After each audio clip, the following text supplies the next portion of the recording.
எல்லாருக்கும் என்னுடைய பணிவான வணக்கத்தை தெரிவிச்சுக்கிறேன். இந்த மேடையில் நிற்கிறதுக்கு காரணமான எனது முதல் படத்தின் சின்னத்தாய் படத்தின் டைரக்டர் கணேசராஜ் அவர்களுக்கும் இயக்குனர் இமயம் பாரதராஜா அவர்களுக்கும் இந்த நேரத்தில் நான் நன்றியை சொல்லிக்கிறேன். இந்த ரெட் ஃப்ளவர் ஆடியோ டெய்லர் வெளியீட்டு விழாவிற்கு வருகை தந்திருக்கும் எனக்கு டைரக்டர் பாரதராஜா மேலே ரொம்ப மரியாதை. எனக்கு அவ்வளோ பிடிக்கும். அதுக்கு ஈக்குவலாக வாசர் எனக்கு ரொம்ப பிடிக்கும். அது ஏன்னே தெரியல. அவருடைய சந்தர்ப்பத்துக்கு மட்டும்தான் நடித்தேன். அந்த படத்துலேயே அவர்கிட்ட ரொம்ப அவ்வளோ எனக்கு அவர் பார்த்தா ரொம்ப பார்த்துட்டே இருக்கும்போது எனக்கு தோணும். அவங்களுக்கு என்ன நன்றி. நமது புரட்சி தளபதி விஷால் அவர்கள் அவர் ஒரு நடிகராக மட்டும் உங்களுக்கு தான் உங்களுக்கு தெரியும். ஒரு நல்ல ஒரு மனிதாபிமான உள்ள மனிதர். யாருக்கு வேணாலும் ரொம்ப உடனே உதவி பண்ணுறதில் அவர் முதலாளாக இருப்பார். நான் நடிகர் சங்கத்தில் எங்கள் செயலாளர், நான் செயல்குழு உறுப்பினராக இருக்கிறேன். அங்கே நடிகர் சங்கத்தில் அந்த கடைக்கோடி நடிகராக இருந்தாலும் சரி, பெரிய நடிகராக இருந்தாலும் சரி, எல்லாத்தையும் ஒரே ஈக்குவலாக ட்ரீட்மெண்ட் பண்ணுவார். எல்லாத்துக்கு மேலேயும் பாசம் எடுத்து பார்ப்பார். நான் விஜயகாந்த் சாரை தான் பார்த்துருக்கிறேன். நடிகர் சங்கத்தில் இருக்கும்போது அவரோட கூட இருந்திருக்கிறேன். அவர் ஒரு பிரச்சனைனா வேட்டியை மடிச்சு கட்டிட்டு களத்தில் இறங்கி வேலை செய்வார். அதே மாதிரி விஷால் சார் எந்த விஷயம் வந்தாலும் இறங்கி போல்டாக இறங்கி வேலை செய்வார். ரெண்டு பேர்த்துக்கு உள்ள டிஃப்ரெண்ட் என்னென்னா, விஜயகாந்த் சார் கோவப்படுவார், விஷால் சார் கோவப்பட மாட்டார். அதுதான் டிஃப்ரென்ஸ். அப்புறம் இங்கே இந்த படத்தில் என் கூட நடித்த நடிகர்கள், ஒஜிமதி சார்லாம் லெஜண்ட். அவர் ஒரு புது பட நடிகர் மாதிரி ஏதாச்சும் ஒரு விஷயத்த இருந்தாலும் ஃபோன் பண்ணி கேட்பாங்க. என்ன விக்னேஷ் என்ன பண்ணுறீங்க? நான் போஸ்டர் பார்த்தா நல்லா இருக்குது, இது டப்பிங் படம் பார்த்தா டப்பிங் நல்லா இருக்குது. அவ்வளோ ஒரு ஆர்வமாக படம் என்ன நல்லா இருக்குது, எப்படி இருக்குது, எப்போ ரிலீஸ் பண்ண போகிறீங்க, எப்போ அப்படின்ட்டு அடிக்கடி அவராக ஃபோன் பண்ணி கேட்பாங்க. இதெல்லாம் நினச்சி கூட பார்க்க முடியாது. இத்தனை வருஷத்தில் இத்தனை படம் நடித்து எம்ஜிஆர் சிவாஜி சாரோடலாம் நடித்து இவ்வளோ தூரத்தில் இருந்து கூட அந்த ஆர்வம் அவர்கிட்ட இருந்து நான் பிரமிக்க வச்சது. எனக்கு அப்படியே மிரண்டு போயிட்டேன்.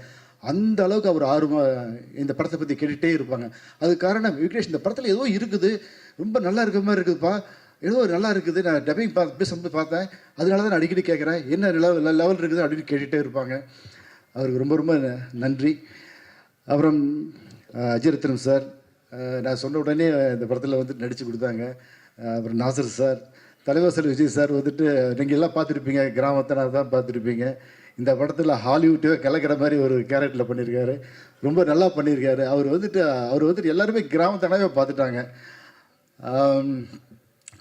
அப்புறம் சுரேஷ் மேன் சார், அவர் ட்ரெஸ்ஸப் போட்டாலே அவர் கெட்டப் அப்படின்னு ஜம்முனா நிற்பார். அப்புறம் படத்தில் நடித்த ஹீரோனி அவங்க வரல, ஏதோ வெளிநாட்டில் இருக்காங்க. அவங்களுக்கு இந்த நேரத்தில் நன்றி சொல்லிக்கிறேன். மற்ற நடித்த அத்தனை நடிகர்களுக்கும் என் நன்றியை சொல்லிக்கிறேன். எல்லாம் சொல்லிட்டு நினைக்கிறேன். அப்புறம் இந்த படத்தில் நடித்த டெக்னீஷியன் பற்றி சொல்லணும். ஃபஸ்ட் கிளாஸான ஒர்க்கர்ஸ், எல்லாருமே அற்புதமான கலைஞர்கள், எல்லாருமே யங்ஸ்டர்ஸ், சின்ன பசங்க, எல்லாருமே 25 வயசு அவ்வளோதான் இருப்பாங்க. டைரக்டர் ஆண்ட்ரூ சார் நைட் ரெண்டாக வேலை வாங்குவார். அதெல்லாம் சலிக்காமல் வேலை செய்வாங்க. நானும் அவங்களோட வேலை செய்யும்போது அவங்க சொல்லுவாங்க, சார் நீங்களே இவ்வளோ தூரம் இன்ட்ரெஸ்ட்டாக ஒர்க் பண்ணுறீங்க, நான் ஒர்க் பண்ணுறதுக்கு என்ன சார் அப்படின்ட்டு என்னை ஒரு இன்ஸ்பிரேஷனாக எடுத்துக்குவாங்க. அவங்களுக்கு என்னுடைய நன்றியை சொல்லிக்கிறேன். உங்களை பற்றி பேசுகிறதுக்கு நிறைய மேடைகள் இருக்குதுன்னு கண்டிப்பாக நான் உறுதியாக சொல்ல முடியும். அந்த மேடையில் உங்களை பற்றி நம்ம பேசுவோம். இந்த படத்தில் என் காவியா அவங்க நடிச்சிருக்காங்க. அவங்க நல்லா பர்ஃபார்மன்ஸ் பண்ணுற ஒரு ஆர்டிஸ்ட்டு.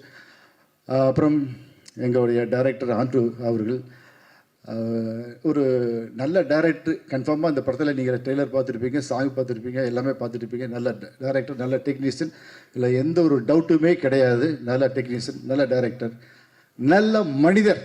அதுதான் ரொம்ப முக்கியம். நல்ல மனிதர், அற்புதமான ஒரு மனிதர். அவர்கிட்ட எனக்கு பிடிச்ச விஷயங்கள் எந்த ஒரு இதுவுமே கிடையாது. நேர்மையாக உழைச்சிருக்காரு. அவருக்கு என்னுடைய வாழ்த்துக்கள். நான் நிறையா பேசணும்னு நினச்சேன். என்னுடைய ப்ரொடியூசர், தயாரிப்பாளர் மாணிக் சார் ஒரு அற்புதமாக பேசினார், வெள்ளந்தியாக பேசினார். அவர் இந்த படம் மாணிக் சார் இல்லைன்னா இந்த படத்தை கண்டிப்பாக ரிலீஸ் பண்ணவே முடியாது. அவ்வளோ பேர் அவர் தடுத்தாங்க. என்னங்க விக்னேஷ் சார் வச்சு நீ படம் பண்ணுறீங்க வேண்டாம் அப்படின்னு எவ்வளவோ பேர் தடுத்தாங்க. அதையெல்லாம் மீறி எங்கள் மேலே வச்ச நம்பிக்கை, டைரக்டர் மேலே வச்ச நம்பிக்கை, அதுக்காக அந்த படத்தை ஃபஸ்ட்லேருந்து எங்கேயுமே பின்வாங்காமல் படத்தை முடிச்சிருக்காரு. ஒரு நல்ல மனிதர். அவர் வந்துட்டு சினிமாவை சம்பாதிக்கணும்னு வரலைங்க, சினிமாவை கண்டிப்பாக சம்பாதிக்கணும்னு வரல.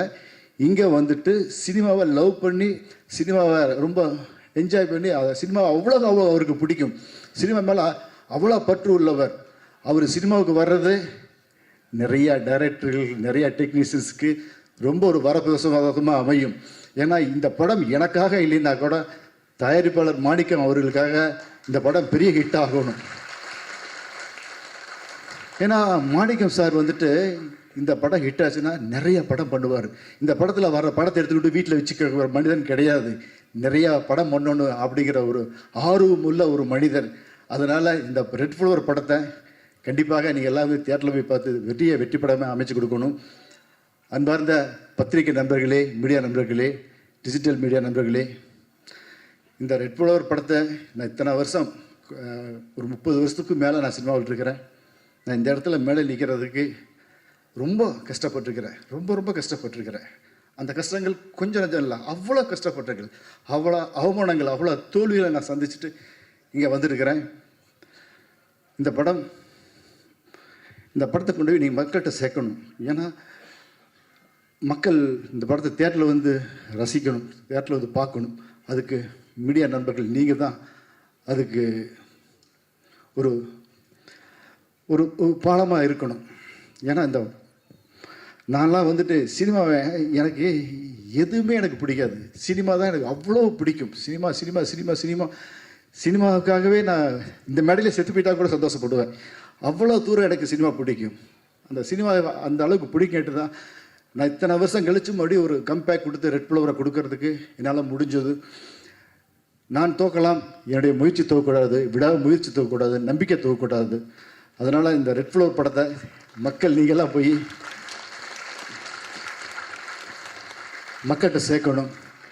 அதே மாதிரி நான் ரசிகர்கள் மக்கள்கிட்டலாம் கேட்டுக்கிறேன். இங்கே இருக்க பொதுமக்கள், மாணிக்க சாருடைய ரிலேஷன் சார், என்னுடைய நண்பர்கள், துப்புல்குடி உறவுகள் எல்லாத்துக்கிட்டும் கேட்டுக்கிறேன். நீங்கள் எல்லா வெளியூர்லேருந்து எல்லா ஊர்லேருந்து வந்திருக்கிறீங்க. நீங்கள் ஒவ்வொரு ஊர்லேயுமே நீங்கள் வந்துட்டு இந்த படத்தை மக்களோடு போய் சேர்க்கறதுக்கு ஒரு முயற்சி பண்ணணும். கண்டிப்பாக முயற்சி பண்ணுவீங்க, நீங்கள் செய்வீங்க, ஒரு நம்பிக்கை இருக்குது. எல்லாருமே தியேட்டரில் வந்து படம் பார்க்கணும். தியேட்டரில் வந்துட்டு எப்படின்னா அப்புறம் போய் பார்த்துக்கலாம், ஒரு வாரம் கழிச்சு 2 வாரம் கழிச்சு. நம்ம முன்னாடிலாம் அப்படிலாம் பார்த்தோம், அப்படிலாம் இல்லை. படம் ஓப்பனிங் அன்றைக்கே பார்க்கணும். அந்த வெள்ளி சனி ஞாயிறு 3 நாளில் நம்ம எல்லாம் படம் பார்த்து முடிச்சிடணும். நீங்கள் மட்டும் இல்லை, நம்ம ஊர் இருக்கிற எல்லா ஜனங்களையும் நண்பர்கிட்ட சொல்லி, என்னுடைய நண்பர்கள், என்னுடைய தொற்றுடைய உறவுகள், நீங்கள் எல்லாருமே ரொம்ப ஒரு சின்சியராக கஷ்டப்பட்டு ஒர்க் பண்ணி இந்த படத்தை போய் தியேட்டரில் வந்துட்டு மக்கள் வந்து பார்க்கறதுக்கு நீங்களாம் முயற்சி பண்ணணும். பண்ணுவீங்களா? நம்ம கண்டிப்பாக நம்ம உறவுகள் எல்லாம் வந்துருக்கிறீங்க. நம்ம தியேட்டரில் வந்துட்டு எல்லாத்தையும் பார்க்கறதுக்கு நம்ம முயற்சி பண்ணணும். பண்ணாதான் இந்த படம். ஏன்னா நம்ம வந்துட்டு முன்னாடிலாம் வந்து பார்த்திங்கன்னா என்னுடைய சின்னத்தாய் படமெல்லாம் ஃபஸ்ட்டு ஓப்பனிங் ரிலீஸ் ஆகி ஒரு வாரம் கூட்டமே இல்லை. அப்புறம் பிக்கப் ஆயிடுச்சு. 135 நாள் ஓடிச்சு. ஒரு எத்தனை நாள்? 135 நாள் ஓடிச்சு. இது மாதிரி நிறைய படம். ராமனவத்தோலாம் ஃபஸ்ட்டு ஓப்பனிங் கம்மியாக தான் இருந்துச்சு, அப்புறம் பிக்கப் ஆயிடுச்சு. அப்படி இருந்துச்சு. இப்போ சினிமா அப்படி இல்லை, ஃபஸ்ட்டு நாள் தான் அதனுடைய தலையெழுத்து. அதனால நீங்கள் ஃபஸ்ட்டு நாளே போய் தியேட்டரில் குமிஞ்சிடணும். நம்ம உறவுகள் எல்லாருமே, நண்பர்கள் எல்லாருமே தியேட்டரில் போய் ஃபஸ்ட்டு செகண்ட் நாள்லேயே 3 நாள்லேயே நம்ம வந்துட்டு படத்தை வெற்றி படமாக ஆக்கிடணும். அதனால் இந்த வாய்ப்புக்கு நன்றி கூறுகிறேன். மீண்டும் ஒரு முறை இங்கே மேடையில் வந்திருக்கும் அனைத்து கலையுலக ஜாம்பவான்களுக்கும், அப்புறம் நம்மளுடைய Dream Warrior sir Guhan sir வந்திருக்காங்க, அவங்களுக்கு என் நன்றியை தெரிவிச்சுக்கிறேன். இந்த மீண்டும் ஒரு முறை பத்திரிகை நண்பர்கள் இந்த படத்தை மக்கள்கிட்ட கொண்டு போய் சேருங்க அப்படின்னு உங்களுடைய பாதம் தொட்டு பணிவுடன் கேட்டுக்கிறேன். வாய்ப்புக்கு நன்றி.